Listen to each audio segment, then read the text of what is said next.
কিছু পরিসংখ্যান দিয়ে প্রতিবেদন শুরু করছি। একটি দল শট নিয়েছে ১৮টি, যার মধ্যে লক্ষ্যে ছিল ১১টি। আরেকটি দল শট নিয়েছে ৭টি, লক্ষ্যে ছিল মাত্র ২টি। স্পষ্ট ব্যবধান গোল সংখ্যায়ও, ৩টির বিপরীতে ১টি। এত কিছুর পরও দিন শেষে হাসিমুখে দ্বিতীয় দলটিরই জয়। দলটির নাম Barcelona. Champions league quarter final প্রথম লেগে ৪-০ ব্যবধানে জেতা বার্সা গতরাতে বরুসিয়া ডর্টমুন্ডের মাঠে দ্বিতীয় লেগে হেরেছে ৩-১ গোলে। তবে ২ লেগ মিলিয়ে ৫-৩ ব্যবধানে জিতে সেমিফাইনালে জায়গা করে নিয়েছে স্প্যানিশ ক্লাবটি। এক দশক আগে শেষবার ইউরোপীয় ট্রফি জেতা বার্সেলোনা চ্যাম্পিয়নস লিগের সেমিফাইনালে উঠল টানা ৬ মৌসুম পর।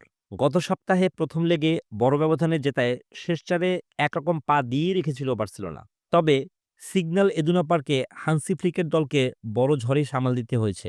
ম্যাচের ১১ মিনিটেই গোলকিপার ভয়চেক সেজনির ফাউলের কারণে পেনাল্টির বাঁশি বাজায় বার্সেলোনার বিপক্ষে।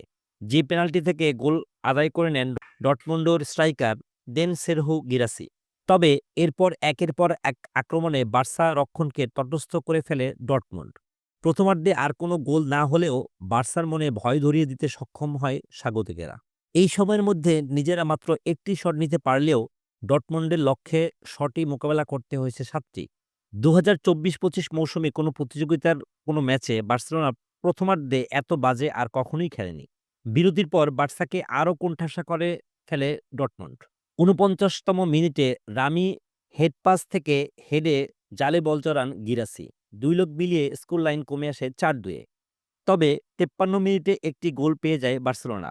ফার্মিন লোপেজের বল বিপদমুক্ত করতে গিয়ে নিজেদের জালে বল ঢেলে দেন প্রথমার্ধে বার্সাকে সবচেয়ে বেশি ভোগান ডিফেন্ডার রামি। ম্যাচের ৭৫তম মিনিটে ডর্টমুন্ডকে আরেকটি গোল এনে দেন গিরাসি। রোনান আরাউহো বল গিরাসির পায়ে তুলে দিলে সহজেই জালে জড়িয়ে দেন গিনির এই স্ট্রাইকার। এবারের চ্যাম্পিয়ন্স লিগে এটি গিরাসির ১৩তম গোল। স্কোর লাইন ৫-৩ ব্যবধানে এনে সমতার জন্য মরিয়া চেষ্টা ছিল ডর্টমুন্ডের। ইউলিয়ান ব্র্যান্ডট বল জালে পাঠিয়েছেন একবার, কিন্তু অফসাইডে তা বাতিল হয়। বাকি সময়ে আর কোনো গোল না হলে ৩-১ ব্যবধানে ম্যাচ জিতে ২ লেগের স্কোর লাইনের হতাশা নিয়ে মাঠ ছাড়তে হয় বরুসিয়া ডর্টমুন্ডকে। বার্সেলোনার সব প্রতিযোগিতা মিলিয়ে টানা ২৪ ম্যাচের পর হারের মুখ দেখল, কিন্তু তারপরও তারা ছিল হাসিমুখী। ২০১৯ সালের পর এবারই প্রথম চ্যাম্পিয়ন্স লিগের শেষ চারে খেলবে দলটি। সেমিফাইনালে তাদের প্রতিপক্ষ হবে বায়ার্ন মিউনিখ অথবা ইন্টার মিলানের মধ্যকার বিজয়ী দলের সাথে।